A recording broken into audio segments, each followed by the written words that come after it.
everybody, welcome to another series with Tabletop Talk. This time we're doing some Blades in the Dark. Thanks, John Harper, a Seattle loker. A Seattle loker? Oh my gosh, that's like a lurker and creeper. Yeah, there it is. It's a lurker. Yeah, I'm he's the a lurk. class. John Harper would probably play a lurk. No, I think he'd play a leech. I don't know. I tried to find your house in the University District, but it just didn't work out. No, I'm joking. It's fine. Is it in the University District? You're the No, lurker. it's not. Oh. It's I don't know. I don't know where John Harper lives. I definitely didn't do research on that because I'm Please don't cease and desist us, John Harper. Wow. Cutting Your game that is really out. cool, John. We're gonna play it. We're If gonna you- do it as best we can. If you want to come play, Yes. if you want to come pay us a visit, Yeah, that's if you an want to come option. play Blades with... Oh, gosh. We're going to post this on the Google Plus. Oh, jeez. By the time this airs, he would have moved. Yeah. Yes. Like, Oh, so embarrassing. All right, here we go. So, And check.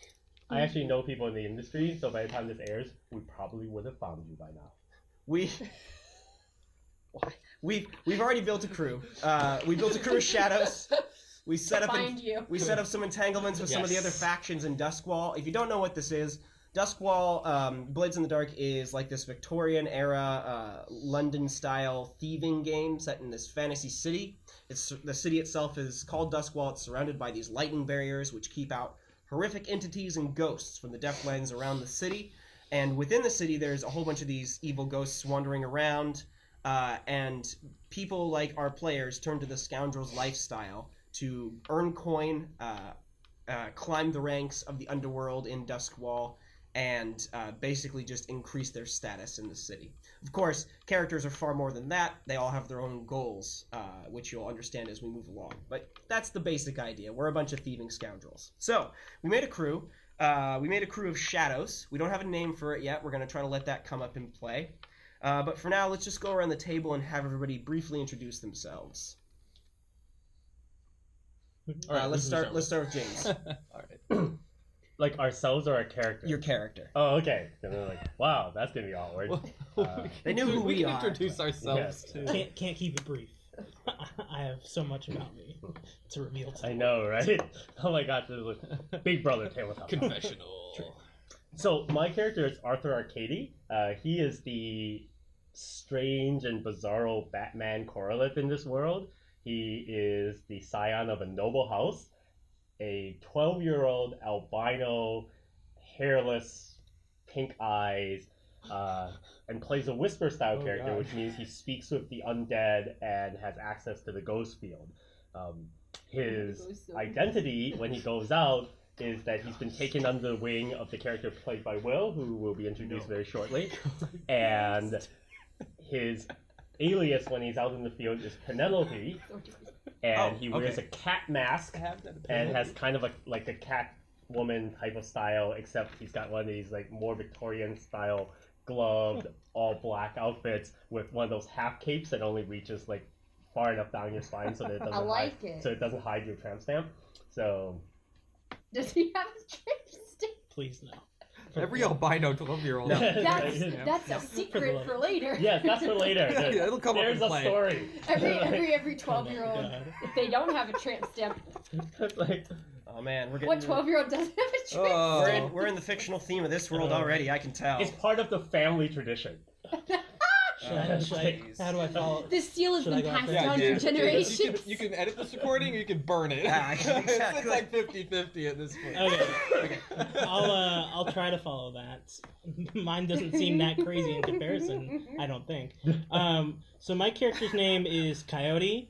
In the field, there's only one alias tied to my actual, like, the way I look. It's a Ptolemy Havelock. He is an eccentric tailor, seamster, fashion designer, basically a master of disguise. My thing is a slide playbook, hence the master of disguise. Basically, my appearance is that I'm just like a 28-year-old guy, a little bit, more mature, but I assume other people's identities all the time. So, and then, what else do I need to say? What's the major defining feature of your character's look? Oh, the major defining feature of my character's look? My clothes. Yeah. Just okay, that like when I am trying to be myself, I'm trying to be like, the most fashionable person that there is. Okay. I guess the one thing that comes You up... mean like my actual, like my visual? How do you look? Sure. Yeah. Google Todd Glass. There you go. Well, I was actually curious whether or not you had a kind of tell or not, like whether or not your sense of fashion is such that these super high level people he never disguises himself as a street urchin, or even when he does, there's always something particularly fashionable about the look that might give you away. Oh, well, my aesthetic is that I wear a lot of black. Okay. But I don't know. So like 97% of the residents of Dust. Exactly. Yeah. Yeah, that's cool. Also, another tell would be my It's laugh. more practical. There's soot in the air. I kind of. You have a distinctive laugh. I have a cackling sort of laugh. like a almost. Ooh, is it like the nanny? Is it like your actual laugh as a person? No, not at all like my okay. actual laugh. But I feel like you have to demo for the audience now. No, it'll just show up. Does that like give you away though in disguise? No. If you have a really distinct He's a master of disguise. You're not the one that's supposed to set me up. He is. You're in the crew. I'm not supposed to set you up either. The game's gonna set you up. I just don't We're want in this together. I just don't want you to be caught by what I think James will inevitably pull on us. Well, where then you don't do, like bring- I do my distinctive laugh, and he's like everybody recognizes it. I mean, that could happen. A forensic laugh expert? That could happen if you roll badly. I don't know. Like, if I roll there just badly, happened to be I'll one of those at perform the it. wall. yeah. Okay. It's a Other comedy Victorian performance. era recording equipment? I'm I know also that laugh. I'm I've read books also about that laugh. I'm also gonna play this character as shady as possible. I'm basically like a drag queen. Shade of it all. Touch the skin. I have of this it. Nick, what about you? Orangutan. All right. I'm just gonna call What? you Hannah. Oh yeah, I'm good. My Shade comes from character reading character's name is Marco. Mhm. I'm of the Lurk class, which means I'm like a sneaky thief. My character's background: he grew up in a small town, and it was taken over by bandits. And after years of this, he worked out a deal with the bandits to go into the big city and get enough money so that they would, and there was a sum involved, although there weren't specific money values used in the game. A large sum of money to give to them, and they would leave the townspeople alone. So he cares a lot about people close to him, but he's not above stealing and murdering and things to get what he wants. And he, after so long with obsession over money and funds, he's become like a kleptomaniac and very greedy, and that's his vice. So I expect that to come up. Yeah, your town's out in the Deathlands, right? Yes. They have like they're they're very cut off from the main city and police forces, so no one else is going to help the townspeople. which is super like rare, right? So they have like an established lightning barrier, Yes, probably. Okay. they definitely have an established lightning barrier, but the main police forces won't want to cross the dangerous lands to just help out this stinky little town, even though they have a barrier. I mean, yeah, the bandits who took over your town are probably like 10 times scarier than the Blue Coats, or like the Imperial military might be able to match them. That's And he was given a timeline of like 5 years, and it's already been like 3.5. So he's getting really desperate because he definitely doesn't have near enough. So Was there that's part of also why he's like so greedy and like. So you're in a desperate situation then. Oh yeah. Yeah, That's good. That's good to know. I Game expect, terminology, yeah, David. every roll at I that. make is going to be a desperate roll. I- Every single one. I read the rules. No, you'll get so much experience, it'll be off the charts. Excellent. I'll get so much experience as I am beaten to death and and fall off a cliff and get attacked by ghosts. Was there anything in your backstory about why you ended up with the job? Like, are you just the? Well, or there were a bunch of you guys. being a out there? part of an established crime syndicate is the best and fastest way to make money. I mean, like No, why you in your village? Like, was there no other capable young Yeah, men? like, why to did go you- Why out are you the there? one who's paying off the debt? Why did there is no debt. They're just Or- basically holding the town for ransom. So he volunteered. And they've been like extorting the people for Right. years, and so I was like, I have enough of this. Guy? Is there anything I can do to get you guys to leave? And they're like, he volunteered himself. Oh, okay. He's like, what can I do? So what's your guarantee they're going to like hold up their money. Yeah, hold up their end of the deal? What collateral? My character is also naive. Okay. That is an important part of this story. Are you young or what? Yeah, like He's 23. 24. Yeah, you said 24. So I got everybody's ages.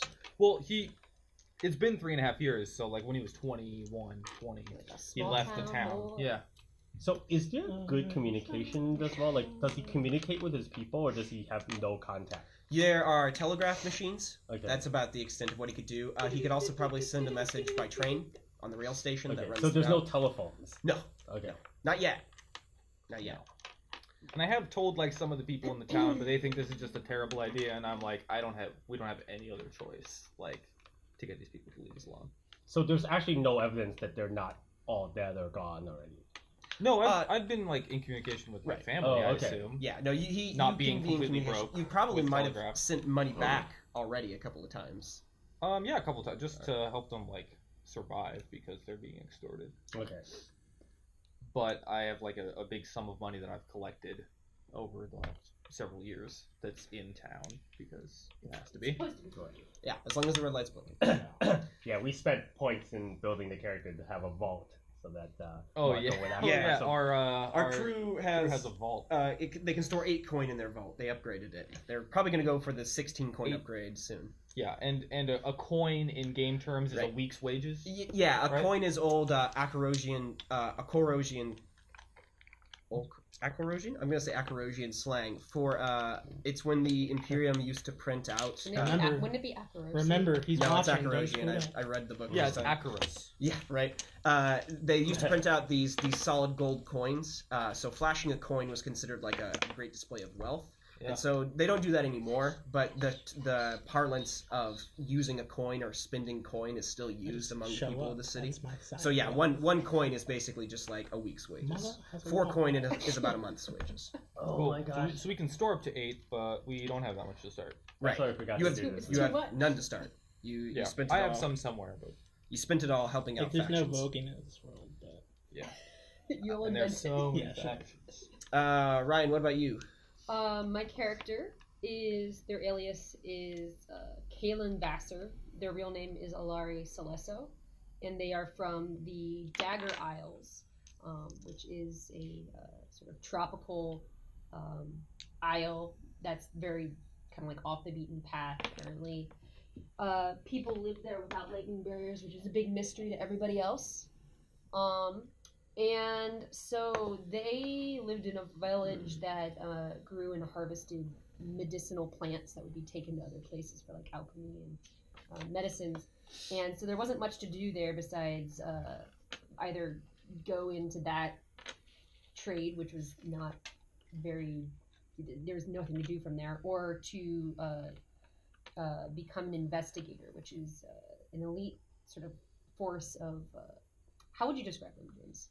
Investigators. The investigators are the Imperial Emperor's like force of agents that he sends to various cities throughout the Empire, all across the Shattered Isles. So when they show up in a city, it's because they're investigating a specific problem or issue in that city. They're kind of like the Fed, right? So they kind of they stayed as the sort of like local investigator in their area for a while before they were promoted to go off to the big city, to Doskvol, and to go with them, since they were sort of wet behind the ears, they went along with a partner, and that partner was like had seniority and was just basically kind of like train them into how to like handling these bigger cases. What was that partner's name again? Haven't figured that out yet. Okay.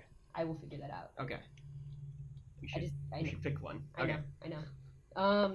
And so they developed a close working relationship, and when they were there, investigated something involving the Bluecoats around. And I'm gonna say that the conspiracy I came up with is that the Bluecoats are helping with a trafficking operation of ghosts. Ghost slaves. Does that not work? So can they not be ghost slaves? Ghosts are primarily their whole purpose of existing is to steal life from other things and to get vengeance on the people that killed them. It doesn't seem like you could So tame You couldn't them. harness that? What you could do is you can buy and sell ghosts. There's these things called spirit bottles, which ghosts can be trapped in, and then ghosts can be inserted into these machines known as halls. Yeah. Okay. Then Which it's could that. be- okay. Then it's like some What do shady those stuff. machines do? Anything you want. Fight people, mine. So there's stuff. there's shady stuff going so they're on a fuel source. where like local prison populations have been dropping. Oh, okay. Oh, making Okay. There ghosts. have been Cool. Oh, jeez. urchins Oh, that's disappearing. messed up. They don't know what's going on, and so like they were just there to investigate that. And my partner got close Ghost to in the shell. my partner started to feel that there might Ghost in a be ball. a connection between the city's bluecoats and covering up this sort of operation, as they were not being very cooperative or whatnot. And one day they disappeared, and I was later called in days later and brought to their body, and was able to only briefly see the body before I had a chance to investigate anything. It was burned, or it was destroyed. Right. So Burned in there- ectoplasm to stop their ghost from rising. Exactly. So there wasn't really any way to have some sort of channeler try to speak with it or do anything. And Not that you've found so far. not that we found so far. So what was really interesting about it is that I was told that it was a suicide, but based on reports that I had found from the autopsy, which they had not destroyed before then, it did not add up. And so I've been checking logs of where they were prior to their death and sort of trying to figure out how those things are working. And I came to the conclusion that I hadn't made the connection that they were involved in this conspiracy, but I did make the connection that the police were covering up their death for some reason. Okay. And in that, because I got too close to that and I refused to stay quiet about it and wouldn't bury it, Jaren, the head of the Blue Coats sort of like investigator liaison department, tried to have me killed. And so I got stabbed and then like dumped into like a canal. And I still have the knife that I was stabbed with. And I fully intend to kill him with his own knife. Okay, so it's a huge vendetta, basically. It is a huge vendetta. Okay. And but so, you- like, it's also a big, like, not only to, like, avenge my partner's death and, like, my attempted murder, Mhm. is to also solve what this conspiracy is. And it's been Right. my past sort of, like, motivation for the past few years, along with just, like, basically taking down the whole police force.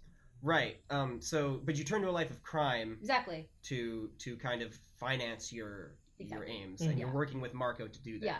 Yeah. And then Marco found Coyote, who had Arthur tagging along with him, which is how this crew kind of got formed. Mhm. Yeah, I'm doing the very noir thing because I don't know much about gothic fiction, so I'm like, noir works in this world. So it sure does. It sure does. And you have a friend named Ophelia. yes. Okay. She Who works with the Lamp Blacks. Yeah, she was a former sort of like crime boss of theirs that retired and kind of acts as a mentor. Okay. Cool. So is she not involved in the day-to-day stuff with the Lamp Blacks anymore? Like, she's out of the game, kind of. She kind of like she earned her keep. She managed things for such a long time that because she was able to navigate disputes with the other gangs pretty peacefully towards her end of tenure, Uh-huh. there's kind of just like an overall respect for her to just Right. leave her alone. Okay, cool. So Because if you don't, she could easily have something happen to you if she wanted to. right. Oh, I was just gonna also just to double up. We had talked about it, so we only know her as Caelin, Yes. and they only know me as Ptolemy. Oh, okay. So, and at some point, our actual names might be brought into the equation, but as of now, We'll see where it goes. And Ryan, your playbook is a spider. Yes. Right. Okay. Because the only thing that anybody would know me from is from the identity that I created to get the job. That was at the Dunrich and Sons. None of us really described our appearance, did we? I mean, I did. I'm just like a Yeah. skinny, shifty guy, gaunt, wearing dark clothes, like a cape. Okay. A cape. Capes are all back. Well, like a cloak. We should all have capes. A cloak. Yeah. All right. Our crew should be called the I capes, and we bring capes back. have sort No. of tan skin, dark Please hair. no. I have like a long braid. Capes are very chic. Like a lot of it in like a big loose long braid and a bulky leather jacket with straps and sort of like riding pants and like very practical. It's like I'm very practically dressed. Like kind of like what's his name? Decker in Oh Blade yeah. Runner. Kind of Yeah, like yeah. that, but like a female dressed version of that. Okay. Ready to When wear. you said tropical islands, I was so hoping it'd be like Hawaii Five-0 Hawaiian shirt. Street- shorts. Yes. Street streetwear, ready to wear. Yeah. Huh? Streetwear, ready to wear. Most Pretty much, not. I'm all about Summer that tech wear lifestyle. Summer collection. Yeah. Oh my god. All right. So, you guys, Goth ninja. let's open the game here now that everybody kind of knows. Now that the viewers and the players are on the same page. Yes. So we open on kind of this flyover shot of Doskvol. It's dawn, but like every dawn in this city, the sky is just this dim purple that barely lights up anything. That's nice. The crackling electricity of the lightning barriers shakes and shatters all around the perimeter of the city, keeping the horrors and the Deathlands out. And as we zoom down over Doskvol, we can see... I'm going to call it Doskvol, by the way, because pronouncing the actual skull's name is difficult for my tongue. We zoom down over Doskvol and past the clouds and fog to see this collection of various houses and apartments and law offices and shops and bazaars and all manner of teeming human life crammed together into these tiny, tight little spaces. We zoom past the lower, like, crammed together slums of Dunslow, and Char Hollow, like kind of the industrial part of the city. We head over the conglomeration of various neighborhoods known as Crow's Foot. We zoom over to the rich part of town in Brightstone with its canals with perfumed water in them and fine parks. Yeah, it says that in the book. Fine parks, bright lit city streets, just pleasant rich folks walking around. And then finally, our camera turns and follows the train tracks back over to the Gadok rail station in the night market. The Gadok rail station as we zoom down into the night market and the camera stops outside this tailor shop. It says Havelocks on the front in this kind of fine Bookman antique style font with a needle going through the middle of it and like rosy flower patterns cascading out from it. Cascading out from the word Havelocks. Yeah. So, this is where our crew of shadows have hidden their lair, and it's where they make all their plans for their scores that they'll inflict upon this city in the coming weeks as we see what happens to them in this thrilling city of Doskvol. But for now, let's open this first scene with you guys huddled around this map of the city, deciding what you're going to do next.